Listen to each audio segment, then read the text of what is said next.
बिस्मिल्लाहिर्रहमानिर्रहीम अस्सलाम वालेकुम। तो कैसे हैं आप सब। आज आप लोगों के साथ शेयर कर रही हूँ स्वीट डिश की रेसिपी और आज हम बना रहे हैं ज़ाफ़रानी खीर। तो ये रेसिपी बहुत ही परफेक्ट है दावतों के लिए। अगर रेसिपी अच्छी लगती है तो चैनल को सब्सक्राइब कीजिए और बेल आइकन को ज़रूर प्रेस कीजिएगा। इससे मिल सकेगी हर लेटेस्ट वीडियो की नोटिफिकेशन सबसे पहले देखने को।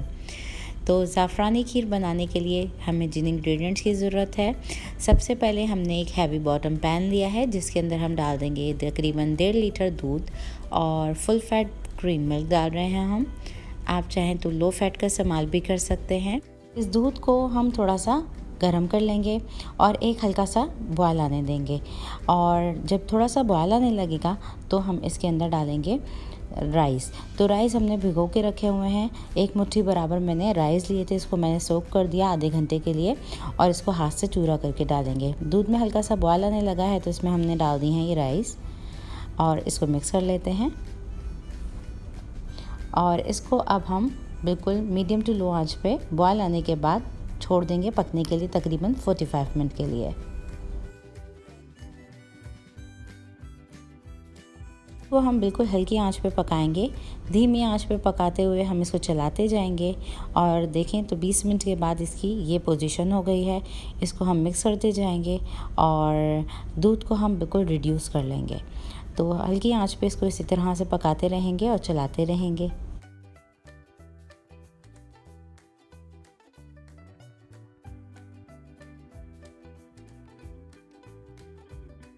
को मुसलसल चलाते हुए हमने इसको पकाया है। इस खीर को पकते हुए तकरीबन 40 to 45 मिनट गुजर चुके हैं। देखें तो इसकी ये पोजीशन आ चुकी है और ये थिक होने लगी है और राइस हमारे अच्छे से कुक हो चुके हैं इसके। तो अब इस स्टेज पे आके हम घोटेंगे खीर को। आप चाहें तो इसको हैंड मैशर से या हैंड ब्लेंडर से इसको घोट सकते हैं। मैं इसको इसी स्पेशल स्पून की मदद से ही घोट रही हूँ। उसको हमने अच्छे से घोट लिया है। मिक्स कर लेंगे इसको अच्छे से, चारों तरफ से स्क्रैप करते हुए हम इसको मिक्स करेंगे। और अब हम इसकी आंच को हल्का कर देंगे और डालेंगे हम इसके अंदर चीनी। तो चीनी हम डालेंगे तकरीबन 6 खाने के चमचे। कम या ज़्यादा चीनी आप अपनी मर्ज़ी के टेस्ट के मुताबिक डाल सकते हैं। मैं डाल रही हूँ यहाँ पे 6 खाने के चमचे। चीनी हमने डाल दी है और अब हम इसमें इलायची डालेंगे। हरी इलायची मैं यहाँ पे ले रही हूँ 5 से 6 अदद। इसको हम हावन दस्ते में कूट लेंगे। मैं यहाँ पे छिलके समेत डालूँगी इसको, तो इसको अच्छे से कूट लेते हैं हम।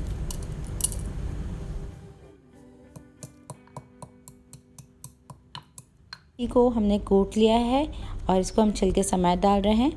डाल के मिक्स कर लेंगे और आँच को हम धीमा रखेंगे बिल्कुल।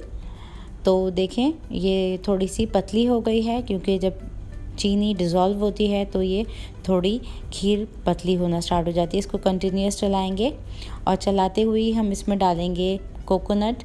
तो कोकोनट मैं डाल रही हूँ डेसिकेटेड, जो कि 2 खाने के चमचे हैं।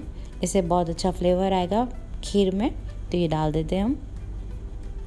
और अब हम डालेंगे इसमें 10 से 12 अदद बादाम, और बादाम को मैंने बॉयल कर लिया था।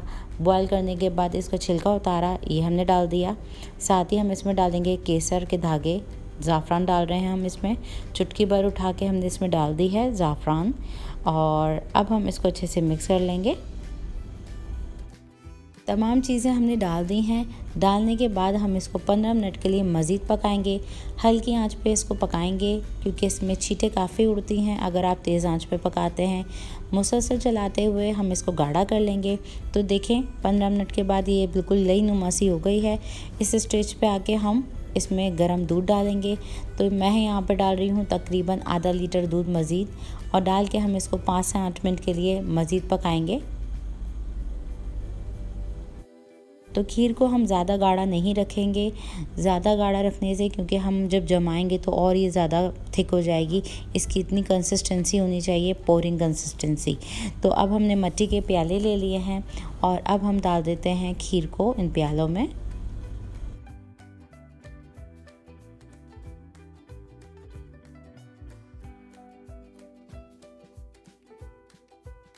खीर को हमने डाल दिया है मिट्टी के प्यालों में और अब हम इसको गार्निश कर देंगे पिस्ते और बादाम से। तो पिस्ते और बादाम डाल देते हैं खीर के ऊपर और साथ ही हम इस पे लगा देंगे चांदी का वर्क। तो ट्रेडिशनल वे में हमने इसको तैयार कर लिया है। बिल्कुल मिट्टी के प्यालों में ये बहुत अच्छी लगती है खीर। तो रेसिपी अगर अच्छी लगे तो इसको लाइक कीजिएगा, और मेरी रेसिपीज़ आपको पसंद आए तो इसको बनाएं और इसका फीडबैक मुझे ज़रूर दीजिए कमेंट के थ्रू। तो thanks for watching my video. Next recipe तक के लिए अल्लाह हाफ़िज़।